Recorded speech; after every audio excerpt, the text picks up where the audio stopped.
The 28th story in the Chakat universe, it was one of my earliest exposures to the setting and its characters, and it's one of the pieces I really enjoyed. Since my old copy was likely a homemade copy of sorts, I decided to spring for the professional bound copy and give it another read. After all this time, I was curious how well it would hold up.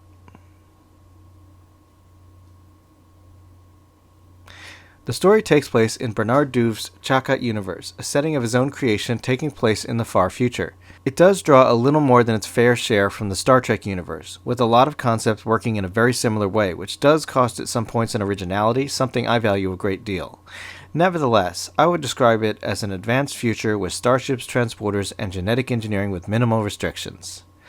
On that point, I would like to say that while in the Chakat universe, it appears that species are created on an as-needed basis. There do not seem to be any guidelines on this front, nor limitations thereto, in addition to the apparent lack of likely consequences from such conditions.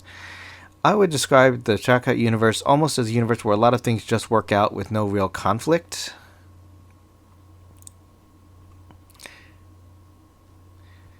The characters are Chakat Forest Walker and her family, including Chakat Goldfur, the author's namesake, and eponymous character Ensona. Additionally, they are joined by former human Dale Perkins, of which the story revolves around. Reservations aside, there is a certain amount of nostalgia that makes me appreciate these characters, having enjoyed the story previously. Though I don't know if I can offer any particular insights other than to say that they all worked well for the story. On the day of her return home, Chakat Goldfur and her sister Forest Walker must now contend with the transporter accident resulting in a human now sharing a copy of Goldfur's body.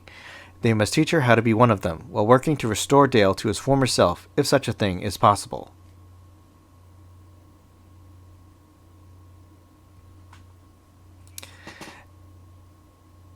Now, it's probably been over a decade and change since I've read this.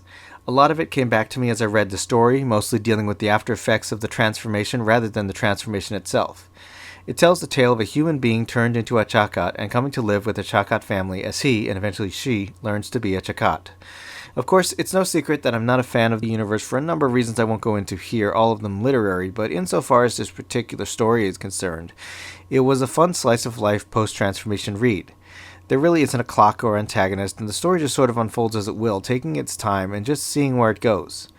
There are a lot of characters, most of them not really plot relevant, but they don't detract from it and are generally pleasant to read about. The art inside is pretty good, and I do remember this being one of the few stories of theirs I universally liked. Reading it again was satisfying, and I would recommend this if you like post-TF adventures. If you like werewolves, check out my book Blue Moon, available in paperback and ebook on Amazon. Thanks for watching, and if you liked it, click the subscribe button and leave a comment below. You can also find me on Twitter and a few other places on the web, or support me via Patreon or Ko-fi. Zebra hugs!